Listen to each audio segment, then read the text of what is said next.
Welcome to Dual Podcast Empire's Profit on Air Workspace session series. And I am Majesty AliNICOLE WOW, and back again with the awesome Brenda Lynn.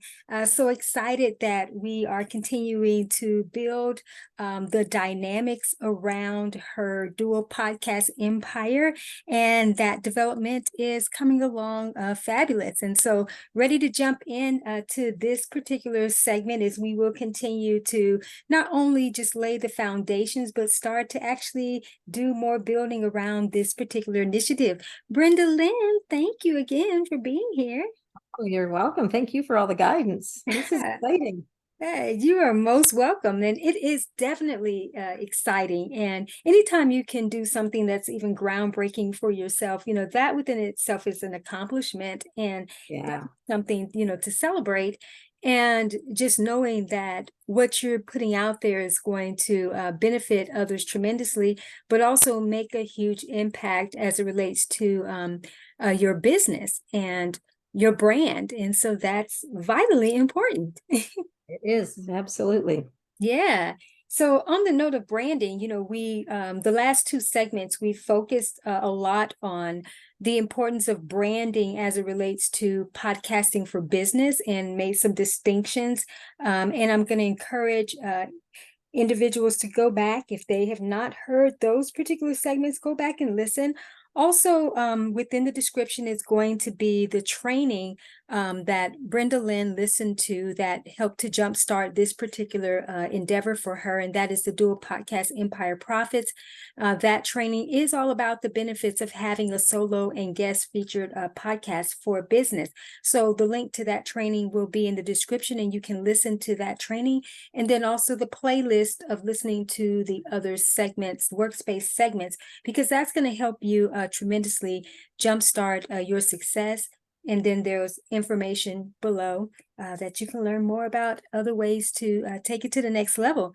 So Brenda Lynn, before we jump into what I've kind of come up with for this particular session, I would just love to hear about just, there's been so much going on. We talked about the naming of your podcast yesterday and, and different things, and just anything that you want to share just based off of yesterday's segment, before we get into this segment today.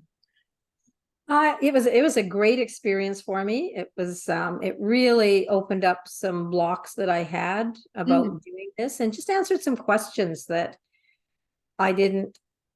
some questions I had and I didn't know where to find the answers to. So this provided a lot of the answers. Overnight, I started working, or since our last session, I started working. So I think we kind of settled on the name. Yes. But what I settled on was the Brenda Lynn experience. Yes. That encompasses everything. I just, my goal is to be in service to people in whatever aspect of their life they're feeling challenged in. Right. Because I've kind of experienced all of those challenges every level of my life. It's part of my school of life that I've gone through. So I'm just excited to be able to share any of the tidbits of wisdom that I've collected along the way. Yeah. Help me in physically, mentally, emotionally, spiritually, financially. All of that is part and parcel of who I am, and will be brought into the Brenda Lynn experience. Absolutely. And that's tremendous. And it's very important because, as you know, I kind of teach on the model. You need to have a one-stop shop of the 5 core essentials, which you've named them, in terms of what is going to be most common to individuals and what they're going to really need, for their lives. And when you are in service, as you mentioned, really in service to humanity, but using the entrepreneurial vehicle of expression to be able to deliver those services is tremendous. And then the podcasting aspect is that vehicle of expression for the business that then allows you to make both the impact and the income, and now being able to not just facilitate what you're going to be sharing in terms of just your wisdom, but also when we start incorporating the duality aspect of having the podcast that also invites other experts and others who are part of your experience to be able to contribute, to the whole of what you're bringing to the table. So yeah, I love that, because it's not just me talking about my experience, it's me introducing the resources that I use. Yes. Elevate and evolve my experience, and having people hear that right from the horse's mouth. Absolutely. And then that I'm very excited about that. I'm excited about getting launched the podcast. I got onto Spotify. Yes, launched the podcast. Have not done an episode yet, but that's okay, because we're going to work on that today. We're going to work on the building, of that, and I believe that's kind of where we left off in the last, intensive session. Is starting to look at how do you start building a powerful and profitable foundation, positioning yourself as an authority from jump, and then starting to build up really your own sort of marketplace in the sense of wisdom, and have those opportunities. And so what came up today in terms of what we would focus on, I should say today, is looking at how you start to powerfully position as an authority. And so there were, let me see, it's 1, 2, 3, 4, 5, 6. There were 6, really 7 core areas, but 6 I'm going to focus on in terms of how to start building this aspect according to your unique branding, because you have, multi dimensions of offers and opportunities, and looking at the best way to position these. And so I mentioned, I believe it was in the last segment or the last session or the session before, where it's definitely important to be able to establish from jump, in a sense, being able to, of course, show who you are as an authority, as a leader, so to speak, but then having those lower hanging fruit offers and opportunities that start to set you up with kind of easy experiences for individuals. And even though I do focus business building in terms of putting in your big rocks first, I want to just look at you and encompass you as the big rock, you being the brand. If you can establish your authority in that position, then the high-end advantage is already there, and we can start to put in these lower-hanging fruit opportunities that then start to expand into a grander context, okay? One of the key things that I mentioned was that I didn't want you to start focusing so much on, and this is for anyone, not just for Brenda Lynn. When you are starting out, don't focus so much on let me build followers first in this. When you are laying a powerful and profitable foundation, you focus on figures versus followers. And I have a whole course on that, and especially as it relates to YouTube, but social media in general, is that you want to lay a solid, profitable foundation first. And it's not that as you're doing this, you can't be marketing and building the following. Yes, you can do that, but you want to actually put in some key cornerstone staples in first, and have those be the launching pad, if you will, to this newer experience. So Brenda Lynn, should I go ahead and share what those are? Would you like to say anything before I get started? Nope, I'm eager to hear what you have to say. Okay, great. Now, I will preface this particular session before getting in to what I'm going to share, is that I'm going to be operating moving forward from here, not that I've not already been doing this, but more in my cross-functional advisory authority. So what that looks like is there's going to be coaching, consulting, and counseling. So the reason why I'm making a distinction with those roles is because there are going to be times where I'm going to leave it open as a coach for Brenda Lynn to let's explore this. But then there are going to be times where I'm going to say strategically as a consultant, here is the best way to move forward with this, aspect. And then if I need to provide some counsel around anything that's coming up for her, I can be there in that role to be able to supply that. All right. So I just want to make that distinction, because I know sometimes coaches are out there where it looks like you're telling her to do X, Y, and Z. Well, there are times where that actually has to take place. Yeah. That's why people seek people out for help, because sometimes they aren't fully aware, and there's the opportunity. Yes, let's explore this. Let's pull out your own unique answers and your own unique, guidance system that can give you that type of level of awareness. But then there are times where, as a consultant, you have to step into that role of doing advisory and actually giving strategic planning. So I've spent my entire career in coaching and consulting, right, and teaching, and you're right, there's some definite delineations between those roles. Absolutely. But lines blur when you start working intimately with a client that needs to move through a number of different phases. You have to be able to change hats very quickly on those. Absolutely. So just making that distinction here, that awareness, that disclaimer, if you will, that could certainly be taking place. So let me shift into the consulting role in a minute, or now, in terms of some strategic planning for setting up the podcast. So initially, there needs to be some type of intro segment. And now, whether you want to introduce that as the Brenda Lynn experience, you can feel free to do that. I know I mentioned in previous session segments, I should say, that if you don't want to announce your podcast name, then you don't have to.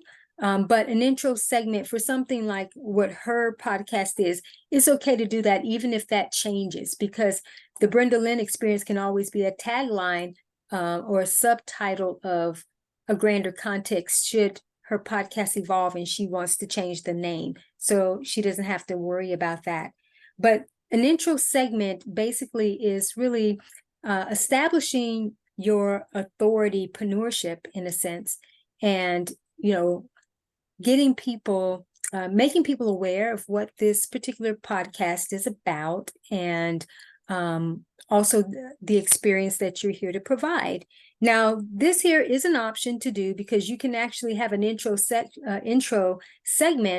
that is actually very topical, in terms of if you have a key focus that you think is signature to you, like we talked about the truth of you yesterday, something, or it can have a core focus, but it can be your introduction segment where you're welcoming people to the experience, and the kind of first topic that you're going to talk about is X, Y, and Z, but it needs to be something that powerfully positions who you are, what you stand for, because this is your introduction to the marketplace, your introduction, to the online world with this particular podcast. So it can be theme oriented, but you want to think in terms of, okay, here's what I'm coming out of the gate with, and be able to share that. So, and how long should that intro segment be? That really depends. If you're just doing it in terms of introducing the podcast, then that segment can be 2 to 5 minutes. Okay. But if you actually are going to do a topic, and then that can be a regular segment, or you can make that maybe 10 to 15 minutes or so. Perfect. But whatever it is, whether you're doing just an intro segment in terms of here's this, the podcast X, Y, and Z, whatever it is, you need to establish that authority really quick. In terms of introducing, who you are, what the platform is about, why people should even tune into it. It's not that you're making a case for the podcast. It's just that, how they say first impressions. The impressions, right? So even though this is going to be a progression, but you, as an authority of why people should tune in, give them a reason to do that. So if you are telling them in the intro segment, on this platform, we explore X, Y, and Z, and segments primarily will be based on these blah, blah, blahs, and I'll have other guests, to come in. So some of it's going to be what you would have in your introduction in terms of your description. So it's going to be more of a more amped up way, beefed up way of explaining that. Okay. But them actually literally hearing it from you and getting that feel. Does that make sense? Yeah. Okay. Yeah. Absolutely. All right. I've done that in a lot of different ways. So, so I know pretty much what I'm going to say. Yes, exactly. It's awesome. That is I think great. that with all of the work that I've done over the years, both in corporate finance and my recovery from my accident and all of those things I've got, and then into UEQ and Awakening Consciously, I've got so much content that is already recorded, and I think I can go through those and make podcast episodes. Absolutely. And we're going to talk about that too. Yes. We're definitely going to talk about that. Hundreds of them. Yeah. Okay, great. All right. So the next building aspect after you do an intro segment is that you need to have 2 to 3 short segments that will build know, like, and trust. And these are what I call your value proposition segments, meaning that you are positioning your authority by demonstration, by providing value, of course, and being able to build rapport, if you will, but also it's still going to be an opportunity to segue people to look in the description. Okay. For whatever value added products or blog posts or so that you have. And as I mentioned, even in other segments, that you can take blog posts that you have or articles that you've published, and you can create podcast segments around those. And that can be a good way to establish your authority for sure. Right. And repurpose content, but they need to be what I call, again, value proposition, because you are positioning your brand as an authority and being able to share tremendous value with your audience. And then again, letting them know that they can explore more within the description. So even if you aren't, let's say, singling out a specific offer and opportunity that you have, you don't necessarily have to do that during these segments. You just invite individuals to look in the description. If they want to explore more, you can mention that you do have more blog posts, or you have YouTube videos or different segments that are related. And then you also have products that are related. So again, if you're not naming them specifically, that's okay. You can just direct them. But you know how they say you need to be providing some type of free value up front. And to me, the podcast is free value anyway. But you definitely can look at bringing that value and amplifying it by repurposing something and giving them a taste, of that aspect and that element. So that's the kind of the second layer, is to have 2 to 3 short segments that are starting to build that know, like, and trust, starting to really establish that with the value proposition. Okay. All right. And how long did you say those segments should be? Well, I said they're just 2 to 3 short segments. So let's say that if you're going to be possibly reading an article or just referencing that, those segment can be, about 10 minutes, 7 to 10 minutes, or it can be 5 to 10. It just depends. But you definitely want to have those type of segments where there is the value add. Now, something that you mentioned, and you've had the opportunity to listen to a few podcast segments of mine with different examples of how you can take repurposed trainings and incorporate those into your podcasting initiative. And these segments, you can certainly do that.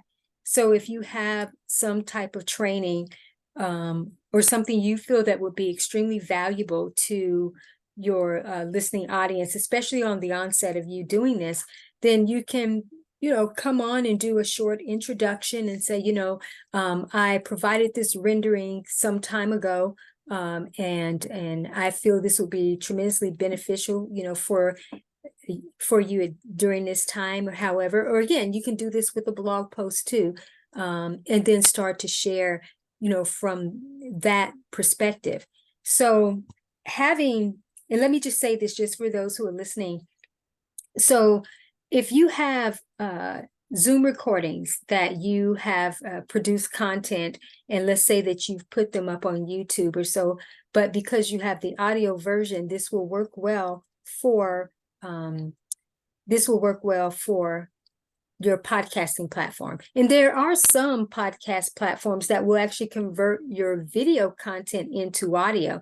And actually Spotify for podcasters is one of those platforms that does that. So Brenda Lynn, that's something for you to take note on, is that if you don't have the MP3s of your some of your renderings of what you have on YouTube, then you can upload the video, but the video would just that platform will just strip the video and just provide audio. Yeah, so that's good. Yeah, so just think about those things. But it's going to be good if you do have pre-recorded content or so that already has an offer and opportunity. But if not, that's something that you would set up, like you've heard in some of mine, where I would introduce what this segment is going to be about, and I'm going to be providing a training that they can listen to, and then inviting them to check the description after they listen to the training. So there's different ways that you can set it up for that. So the next kind of building segment, in a sense, or phase, I should say, would be having an empowerment series. And we talked about this in the last session in terms of looking at kind of having some type of theme. And it can be like, I'm going to just use you, for example, because I'm familiar with your products and in offerings. So you have financial products in publications and in digital products. And you have also products around and trainings around prosperity and abundance.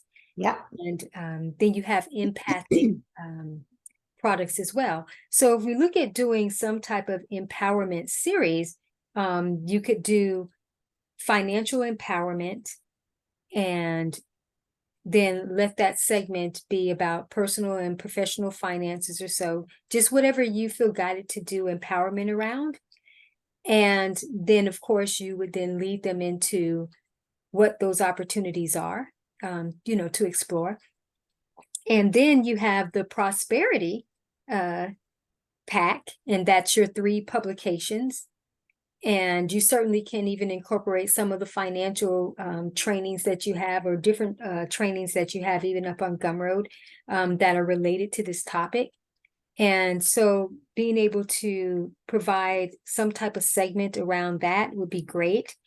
And then another empowerment, well, really you could do 2 to, actually you can do, I'm just trying to think, that can expand, because I was going to say 2 to 3, but actually you could do 3 to 5, because it can, then you can do empowerment for empaths, you can do empowerment for well-being, and then introduce, the chakras. Go ahead. With the depth of my work, I was wondering if I should do like an empowerment series on each one of those, on the managing emotions, building relationships empowerment, financial empowerment, the energy, vibrational empowerment. Is it advisable to do different segments like that? Well, yes, but let me just say this, because I was actually going there too, but that's kind of a different layer. But I'm actually glad that you brought this up.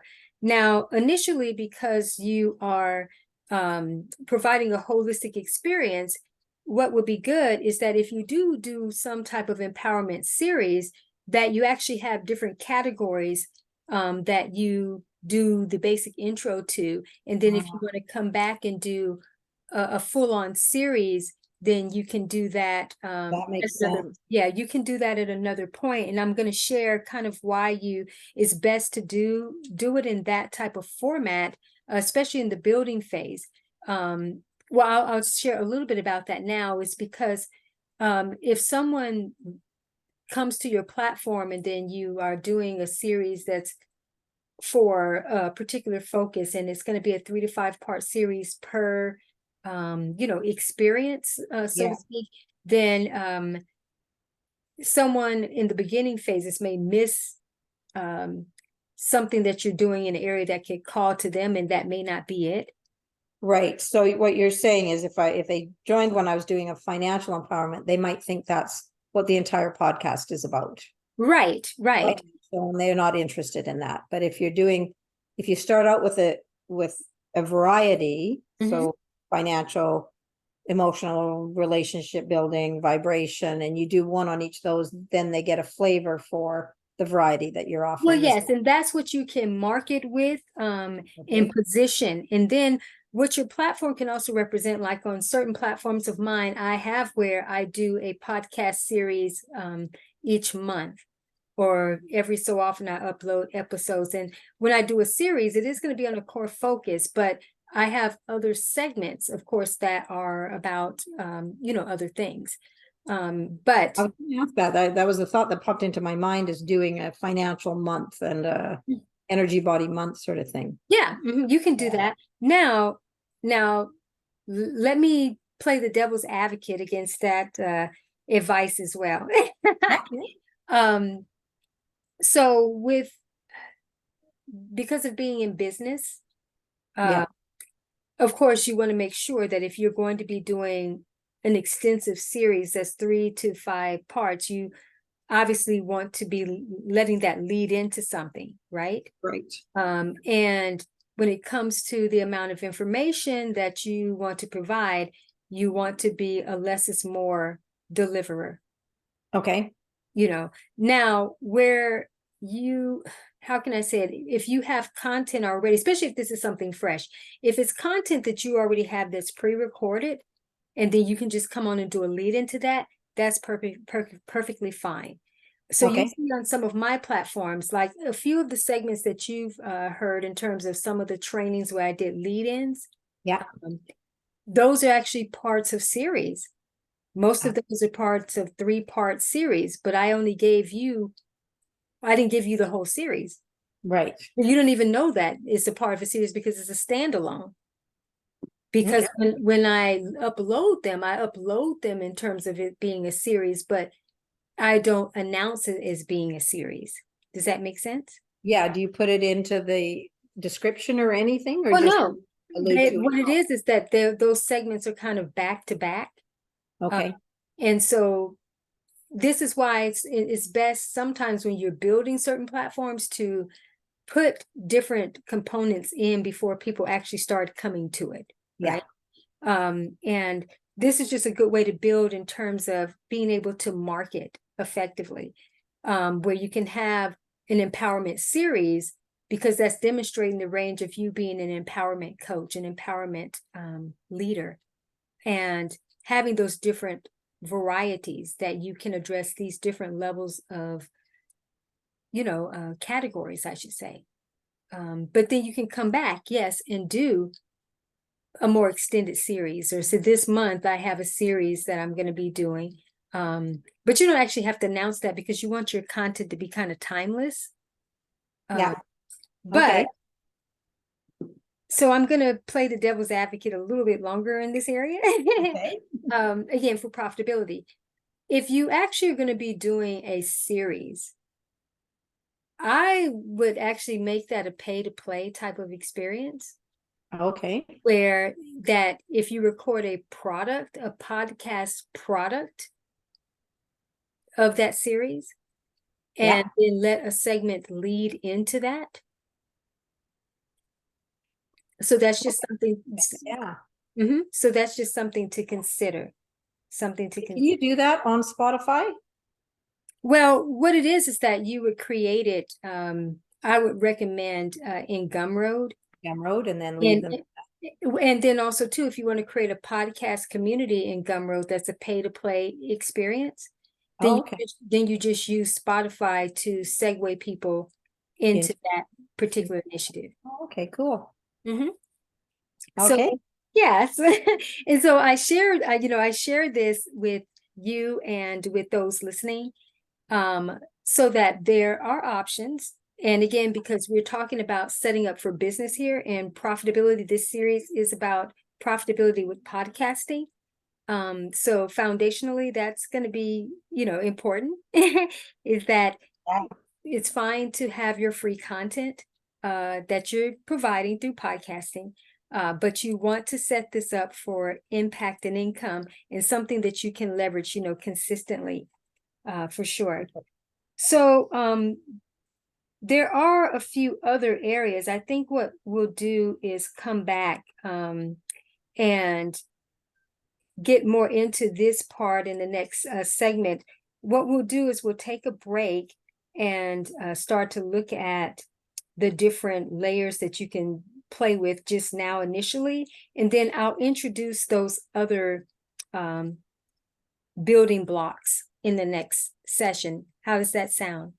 That sounds great. This is a lot of information, huge value in it, AliNICOLE. Thank you very much. Thank you. And I look forward to digesting this and then adding the next layer onto it. Absolutely. And that's what we're going to do. So before we wrap up here, what's been one highlight or so from this particular workspace session?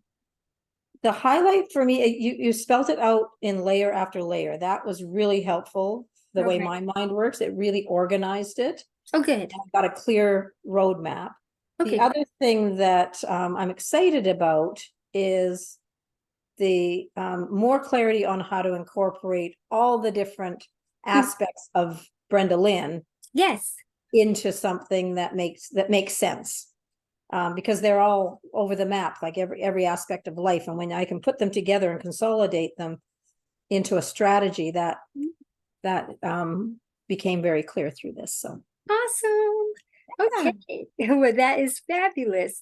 And so we will continue when we return after the break. We'll continue to keep building. So looking forward to that. So yes, we are inviting everyone to join us once more. We will resume shortly, and looking forward to being back with you soon.